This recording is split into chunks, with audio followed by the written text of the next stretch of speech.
Hello guys, Crispy here, welcome back to another video. In this one, my friends, I'm going to be testing the Intel ARC B580 12GB GPU in Cyberpunk 2077. This one is the limited edition from Intel. It looks beautiful, my friends. We're running it with the latest drivers from Intel as well, and you can see all of the GPU specs here in Tech Power-Ups GPU-Z. Resizable bar is, of course, enabled, and over on the left, I'm pairing it with a Ryzen 7 9800X 3D and 32GB of RAM, and this GPU actually cares a lot about the CPU that you have. So you need a high-end CPU to achieve its full potential, unfortunately. I don't have a lower-end system to test this with at the moment. Maybe I'll get one in the future, but for now, I'll be testing it with this. Let's get into it, shall we? And here we have it. This is the new update 2.3 as well in Cyberpunk 2077, and let's go over the settings first. I'm starting at 1080p resolution using the high preset with high crowd density. I disabled these options here as well, and the upscaling, so it's native resolution, and let's do this. And alright, this is looking quite good, guys. Look at this, 100 FPS to start this off. Very smooth experience as well. I'm gonna start counting the FPS here, down into the 90s and 80s while driving. It's always more intensive when you are driving in this game. The game doesn't look too sharp, unfortunately, because of the TAA implementation of it. It only gets sharp if you utilize like DLAA, but this card, since it's not an nvidia GPU, doesn't have DLAA. However, it does have XeSS, and the XeSS version has been updated with this new patch 2.3. So I'm really curious to see how it looks later on in this video with XeSS as well. Right, we're approaching this area. Goodbye, Bob! There we go. He nearly killed our car, or destroyed it. Like, it almost flipped, you know? But there we go. It was a nice Bob kill over there. Alright, definitely way better than the MacBook Pro's Bob kill. If you haven't watched that video, go watch the first Bob kill there, because it was super interesting. It was also super interesting to test a MacBook Pro in Cyberpunk to begin with. But yeah, let's keep on going, my friends. I think this is it for the high settings preset. We got 90 FPS average, 72 1% lows. If you are looking for that native 1080p resolution gaming here and you don't care about ray tracing or anything like that, you can certainly have a super buttery smooth experience. But let's go up to 1440p resolution here, still utilizing exactly the same settings. I'm gonna reload the previous save because my car is completely broken at the moment. And here we go. This is 1440p resolution now. We're starting with right around 69 frames per second. Yes, very nice indeed. And let's keep on going here. Drive around, kill Bob again, and see those frame rates. It is holding up pretty well, and 1440p is a major step up in terms of clarity and resolution, of course, compared to 1080p. So having 12GB of VRAM on this GPU makes it somewhat 1440p capable, especially if you start utilizing some XeSS as well, which I feel like we'll have to do it here at 1440p high settings, since it might actually drop from 60. It's very close to getting those 60 FPS. Oh my gosh. Okay, here we go. Let's go kill Bob once again. Goodbye, Bob. That was also an amazing Bob kill. I really like that one. Is he dead? Is that Bob over there? I think so, right? Yeah, it probably is. So another successful attempt here with the benchmark run, and let's keep on going. This roundabout area is pretty intensive. It's not the most intensive area in the entire game, but I am glad to see that it doesn't drop from 60 FPS. I was really expecting it to drop because we started with 70 frames per second basically, and there it only dropped to like 60 FPS flat. It also dropped right now to 60 FPS flat, but that means that it's more stable than what I thought it would be. It doesn't fluctuate as much as other GPUs for some reason here. It could be because of its 12GB of VRAM sometimes. That VRAM allocation is going over 8 gigs at few moments. During a few moments. What the hell happened? Hello? I have no idea. I was looking at the FPS and my car just jumped. Anyway, let's go in this direction. This is also really pretty around here, as you can see, with the greenish lights and bluish lights at times. Yeah, it's a solid experience. There's no need for you to utilize XeSS if you don't want to. If you want to run native resolution at 1440p, it does a really good job, and it will do a really good job at 1440p in other titles as well. It just depends on the games. If you are running UE5 games and extremely demanding recent titles, it's not going to do a good job at 1440p, and you might as well stick to 1080p. This is kind of like 4060 performance, you know, so there's that. It's more adequate for 1080p these days, but that doesn't mean that you can't play at 1440 with good graphics and good performance at the same time in well-optimized titles. And yes, my friends, Cyberpunk 2077 is now a well-optimized title. When it came out, I didn't think we'd get here. It was really terrible in terms of optimization, but now it's marvelous, as you can see. Not a single stutter either. This is a great experience. And at the end of it, we got 69 FPS average. This is mad. This is insane. I love it, guys. All right, let's stop it right there and let's try it with a little bit of resolution scaling. Once again, we got XeSS 2.0 right now available here. There's no native AA option, so you can't really use it as anti-aliasing, which is a little bit of a shame. I think at 1080p it would do a really good job. But let's try it with ultra quality here. We don't really need to drop it down too much since, you know, it already had pretty decent FPS at native resolution. And, damn. Alright, I'm liking those reflections. This is not with ray tracing, of course, so the reflections aren't accurate at all on top of the car, but they still look really good. And with XeSS sharpening them, it actually works or looks a little bit sharper than native resolution did. However, it is more shimmery at the same time, which is a bit of a shame. So finer lines will have a lot of aliasing, and it depends on the monitor you have, and it depends on personal preference as well. If you have a small 24-inch 1440p monitor, for example, this will look fantastic and the shimmering will almost be unnoticeable. But if you have a 27-inch 1440p monitor, which is by far the most common size, you know, it's going to be a little bit worse in terms of looks. But yeah, this is a really good experience here, guys, and it gets 90 FPS coming from 69 FPS on the averages previously. Oh my gosh, okay, yeah, we're wrecking the car already. I shouldn't have gone this way. So now I don't have headlights, and I really like to have headlights on the car so we can see things in front of us during nighttime. So I'm just gonna grab this car. Yes, if I can't. Okay, I cannot. He's a madman. Look at that. He's running people over as well. Jesus. Please get out. I don't know why I don't have force to open these cars and just rob them. Why is the car moving? Why was the car moving? The guy was dead. Wait. It's moving on its own. I don't want that.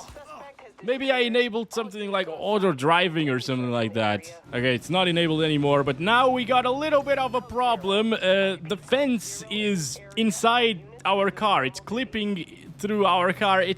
That's not good. This means that I can't really drive very fast. And it's bugging out. Oh, it's gone now. It's maybe inside of the car, I don't know. But hey, at least the GPU itself is doing a phenomenal job here. Why are you coming towards me? What the heck is going on in this game right now? Oh boy, and I'm really lost at the moment. I need to load in the previous save game, guys. I'm sorry. I'm lost. This is so much better of a car. It handles so much better. It's much faster. Look at this. Oh, beautiful. I'm going to start counting the FPS again. We're going to go to Bob's Roundabout to see the minimum FPS here with ultra quality XeSS 2. And yeah, I mean, it shouldn't really drop from 60 FPS. It won't drop from 60 FPS. Even at native, it didn't. Oh, look at that. It's not even dropping that much. Oh yeah, I just remembered. This doesn't really fluctuate too much with the B580 for some reason. That's pretty solid performance, guys. And the upscaler is also solid, although a bit too shimmery once again. I'm curious to see like quality though at 1440p as well. Yeah, that's not too bad either. You gain a few more FPS. Shimmering is a bit worse, of course, in those rails and so on, but in terms of the car itself, it's super similar in terms of visuals. However, on the road, I'm starting to see a little bit of noise, actually. So ultra quality is definitely the way to go. I mean, there's no need to lower down the internal resolution with XeSS further. That already worked really well. And again, if you prefer that native resolution experience with around 60 to 70 FPS most of the time, you can still have it. It's pretty good. It's right on the sweet spot for 1440p high settings in this game. But let's disable XeSS now. Turn off the resolution scaling, and let's try it at 4K resolution next. This is not an adequate resolution for this GPU, of course, but I'm still curious to see it. Alright, 4K, high settings, native res, and we're getting 30s. Alright, that's not a bad starting point by any means. Obviously, if it had DLSS, for example, we could use DLSS for on performance and it would look almost as good as native 4K while getting probably around 60 frames per second. But this one, yeah, I'm not sure if XeSS 2.0 on performance will look as good. Probably not, right? Since the quality stuff didn't look as good as DLSS. But still, guys, we might be able to make it playable in just a little bit. It's not dropping from 30 FPS after all. 30 FPS, 1% lows, that's really solid. I also gotta remind myself that today we're using the 9800X3D, but someone using like a Ryzen 5 7600, which I would usually say, paired with a $250 GPU or a mid-range GPU, it would get you exactly the same performance as 9800X3D paired with said GPU, but in this one, with the Intel driver overhead or whatever it is, it drops a lot of performance if you drop the CPU as well. So it's a bit of a shame, because this could have done for a sick like $600 or $700 PC with this GPU, but then the CPU will limit its performance by a lot, and you actually need a very expensive CPU to not lose any performance, like a 7800X3D, for example. 30-ish FPS experience is possible at 4K native resolution with this card, which, again, I didn't really see it coming. I thought it was going to be quite a lot worse. But I'm really curious to see that XeSS 2.0. I'm also forgetting about frame generation. We got XeSS frame generation as well. I might try it a little bit later at the 3 resolutions. All right, but let's start with performance XeSS 2. And standing still, it looks insanely good. You can't really tell much of a difference between this and native resolution if you are standing still and if nothing is moving. Even the tree over...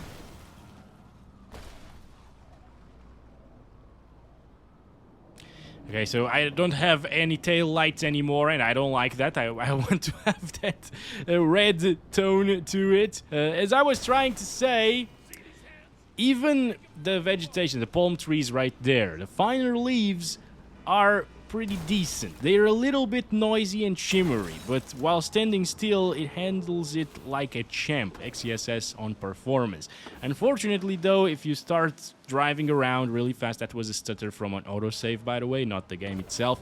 But yeah, it falls apart slightly. It's a little bit better than what I was expecting still, but it's not like DLSS 4, once again. That is on a tier of its own when it comes to the upscaling. Let's kill Bob, or not. There are plenty of cars in front of him, so I don't want to ruin mine. Let's not kill Bob yet, but he will die. Oh yes, he will, obviously.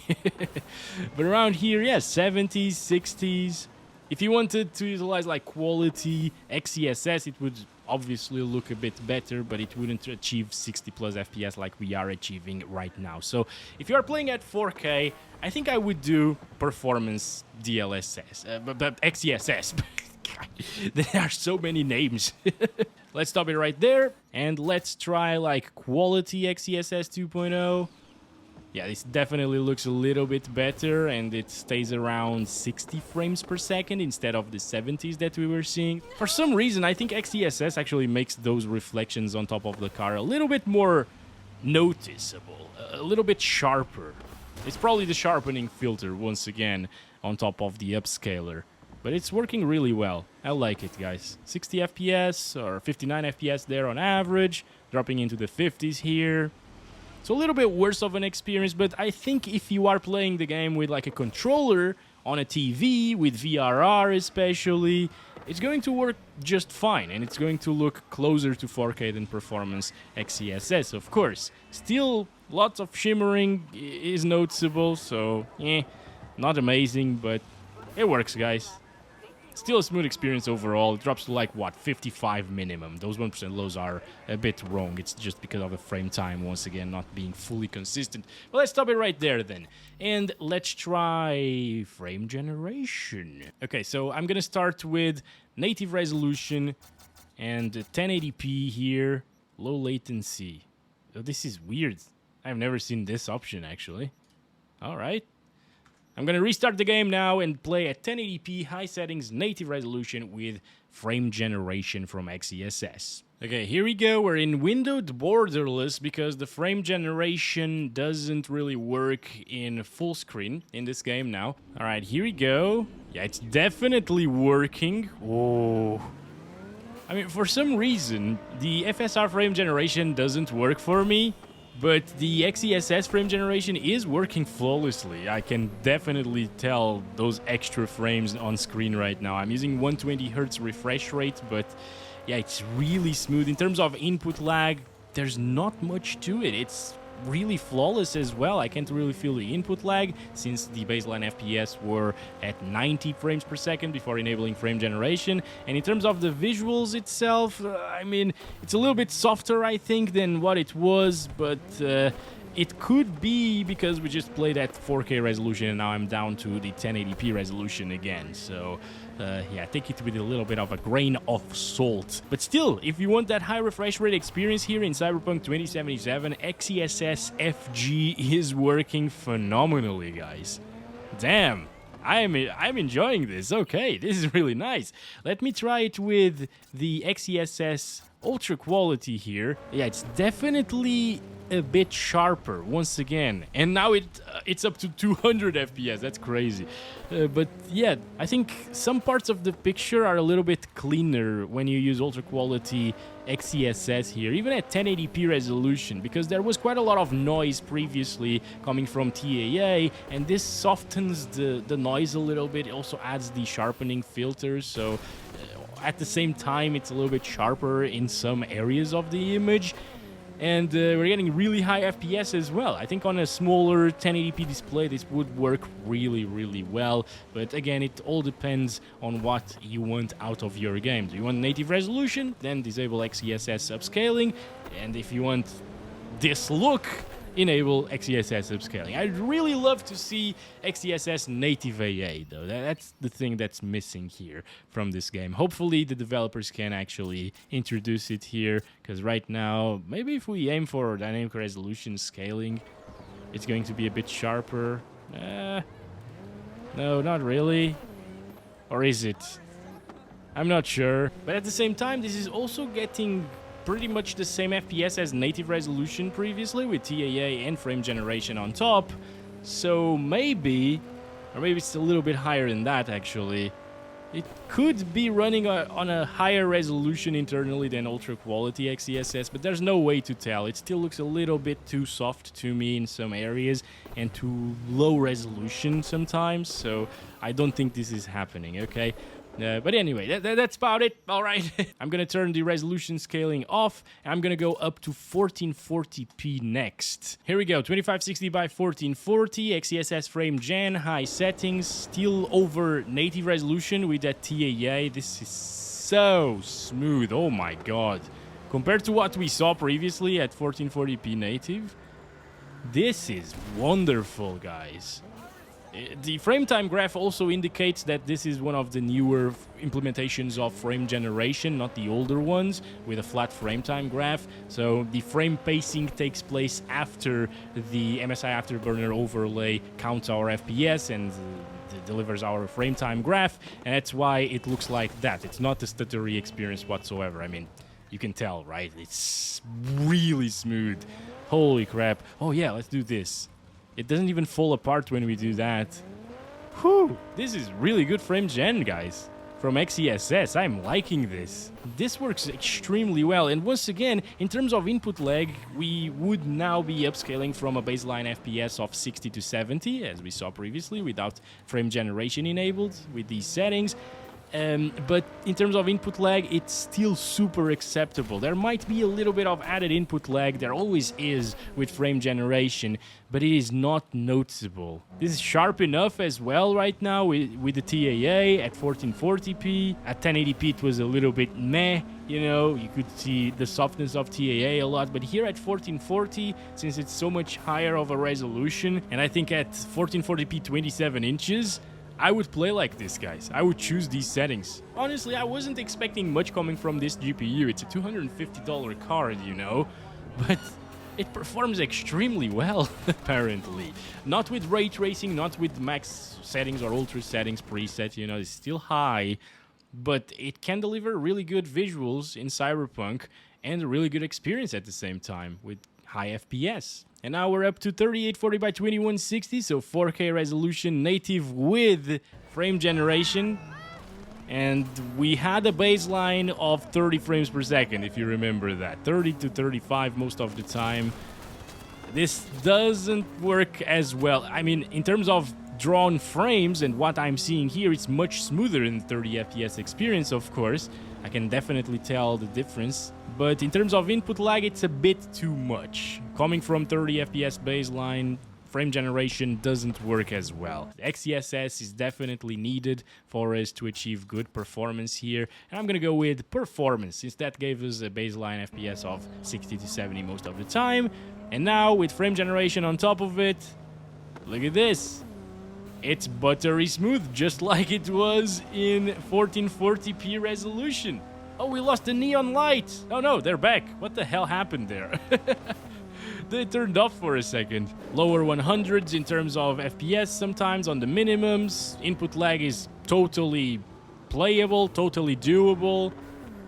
It's pretty much the same performance as we were seeing at 1440p once again, but now at 4K with upscaling enabled at the same time, which makes it shimmery once again. Like, frame generation won't make it not shimmery, it's just making it smooth. So you already know what I think about these visuals. It's not amazing, but I think it kind of works still. But that's it for the frame generation here. Let's disable that again and disable the upscaling and play with the ray tracing ultra preset here. I'm not sure Intel has what it takes to tackle ray tracing in Cyberpunk 2077, certainly not at the 4K resolution, so we gotta go down to 1080p again and restart the game to fully apply the frame generation changes. Okay, so at native 1080p with ray tracing, it's getting 30-ish frames per second. That's not terrible. What is a bit terrible is the reflections don't look all that impressive if you're not using any kind of like ray reconstruction, you know. That's the thing from nvidia, of course. I'm not sure if there is any ray reconstruction baked into XeSS though. I'm gonna use ultra quality here, try this out. Yeah, I don't think so. The reflections now look a lot lower quality, guys. It's not a good look.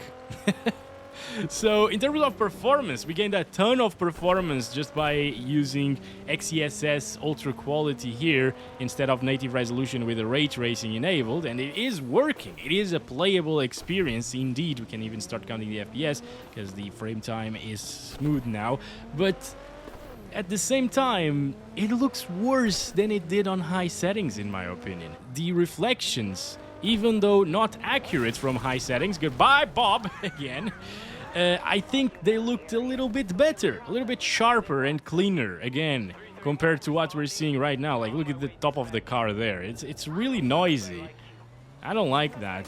I'm gonna go up now to 1440p resolution. Here we have it. This is it with the ultra quality XeSS 2.0. Obviously at native res it will just suck completely at 1440p. And with ultra quality stuff, it still drops into the 30s, so it's not amazing once again. It's far from it. It's playable in terms of FPS, but it doesn't look that great, does it? Look at the top of the car there. It's super fuzzy and noisy in terms of reflections. They're accurate though, and there's not only reflections to talk about when it comes to ray tracing. The lighting is also improved, of course, the shadows as well. But again, in terms of price performance, I was gonna say it's not price performance, it's graphics to performance ratio. High settings is clearly the way to go. Yeah, playable FPS, but not amazing in terms of looks. And if we drop it down to quality, it's going to be even less amazing in terms of looks. Bumping things up to like 40 frames per second. But it's kind of like pixelated in a way as well in terms of the reflections. It's not a good look. Oh, we got a friend. That's my gosh, that guy's my best friend now. There's Bob over there, making sure that he's dead. And where is the person from this car? Did he get away? Yes, he ran away. We will never know who our best friend is. Maybe this guy over here. Hi, dude. How's it going? Oh, my gosh. Save me. Okay, I will save you. You did God's work, my friend. Getting rid of Bob. There we go. See, it's still playable, obviously. And it's not bad performance from a $250 GPU in ray tracing, in my opinion. Especially from Intel. Let's see, like, performance XeSS 2. Not bad looking for a 720p image being upscaled to 1440p. But again, high settings, man, with native resolution plus that frame generation, it was absolutely awesome of an experience. And here you could enable frame generation as well, since the FPS are now at 60-ish, so that's a good baseline. But let's bump it up to 4K resolution. I'm still keeping performance XeSS here with ray tracing. It's a very bad idea to utilize anything other than that at this res. And we're getting 30-ish frames per second. I honestly thought it would get lower than 30 FPS here, even with performance XeSS at 4K resolution. So this is a pleasant surprise still. But it's still way too slow for Cyberpunk, at least to me, you know. It has a lot of first-person shooter mechanics, and it's gonna be hard to play in first person. 30-ish, these days at least, where I'm used to playing with higher FPS, I wouldn't do that, especially with the option to play with high settings and like 60 to 70 FPS all of the time instead of ray tracing. It's a pleasant surprise. Once again, this card is capable of ray tracing. It just happens to deliver way better experiences without it, so that's what I'd go for. Let's see Jack over here. Hello, buddy Jack. How's it going? Honorable mention here from the Cyberpunk developers of Jack. Amazing. Anyways, guys, let's go to the last setting that I'm about to test here in this video. 1080p resolution and ray tracing overdrive. There we go. This is path tracing, extremely demanding. I'm even going to leave the XeSS enabled here on ultra quality. All right. And as usual, I'm going to disable these settings here. Let's hit resume and see how it does. I'm scared. Okay, that's not too terrible. That's not too terrible at all. It looks sick as well with path tracing. Still, it requires some sort of ray reconstruction to make it look good. Like, you can see the road, the cars, all of the reflections just seem off. 20-something FPS. Way more intensive though. It's unplayable with ultra quality XeSS, so let's go ahead and take that out of the equation. Since it's unplayable, I kind of want to check it out without XeSS altogether. And here we're getting 13 FPS. XeSS makes a huge difference to how the game runs. But I think that's been it, guys. Maybe we should try like performance resolution scaling here. Yeah, XeSS 2.0 on performance. Oh, now it gets 40-ish frames per second, so playable FPS, but in terms of looks, it is like an oil painting at the moment, actually. It's really oilish looking.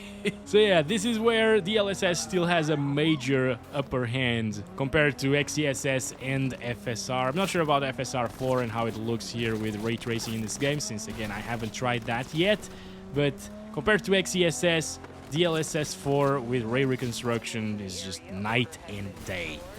But hey, for $250, you can't really get a GPU with this kind of performance with 12GB of VRAM in today's market, at least brand new, right? Thanks very much for watching this video, hope you guys enjoyed. I'll catch you in the next one very soon. As always, love you all, bye bye.